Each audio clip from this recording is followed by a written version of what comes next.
വീടിന് building tax available അല്ല, ഇങ്ങനെയുള്ള വീടുകളിൽ രജിസ്ട്രേഷൻ എടുക്കാൻ പറ്റുമോ എന്നുള്ളത്.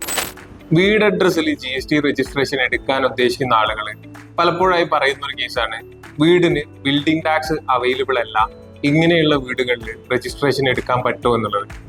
കേരളത്തിൽ ഒരുപാട് എക്സംഷൻസ് ഉണ്ട് ഈ ടാക്സിന്റെ കേസിൽ. ഫോർ എക്സാമ്പിളിന് കേരള ഗവൺമെന്റിന്റെ എന്തെങ്കിലും സ്കീമിൽ പണി കഴിപ്പിച്ചിട്ട് വീടാണെങ്കിൽ അതിന് ബിൽഡിംഗ് ടാക്സ് ഉണ്ടാവില്ല. അതുപോലെ തന്നെ 900 സ്ക്വയർ ഫീറ്റിന് താഴെയുള്ള വീടാണെന്നുണ്ടെങ്കിൽ അതിനും ബിൽഡിംഗ് ടാക്സ് അവൈലബിൾ ആയിരിക്കില്ല. ഇങ്ങനെയുള്ള സാഹചര്യങ്ങളിൽ ബിൽഡിംഗ് സർട്ടിഫിക്കറ്റ് എടുക്കാൻ പറ്റും. നമുക്ക് പഞ്ചായത്തിൽ നിന്ന് അക്ഷയയിൽ നിന്ന് ഒക്കെ എടുക്കാൻ പറ്റുന്ന ഒരു കേസാണ് ബിൽഡിംഗ് സർട്ടിഫിക്കറ്റ്. ഇപ്പൊ ബിൽഡിംഗ് സർട്ടിഫിക്കറ്റ് എന്ന് പറഞ്ഞ ഒരു ഡോക്യുമെന്റ് അവൈലബിൾ ആണെന്നുണ്ടെങ്കിൽ, അല്ലെങ്കിൽ ഓണർഷിപ്പ് സർട്ടിഫിക്കറ്റ് അവൈലബിൾ ആണെങ്കിൽ, ഈ രണ്ട് ഡോക്യുമെന്റേഷനിൽ ഏതെങ്കിലും ഒന്ന് അവൈലബിൾ ആണെങ്കിൽ നമുക്ക് ഈ പറയുന്ന വീട് അഡ്രസ്സിൽ GST രജിസ്ട്രേഷൻ പോസിബിൾ ആണ്. അത് 900 സ്ക്വയർ ഫീറ്റിന്റെ താഴെയുള്ള വീടാണെങ്കിലും ടാക്സിൽ എക്സംഷൻ ഉള്ള വീടാണെങ്കിലും ബിൽഡിംഗ് സർട്ടിഫിക്കറ്റും എല്ലാ വീടുകൾക്കും ഉണ്ടാവും. അതുപോലെ തന്നെ ഓണർഷിപ്പ് സർട്ടിഫിക്കറ്റും എല്ലാ വീടുകൾക്കും ഉണ്ടാവും.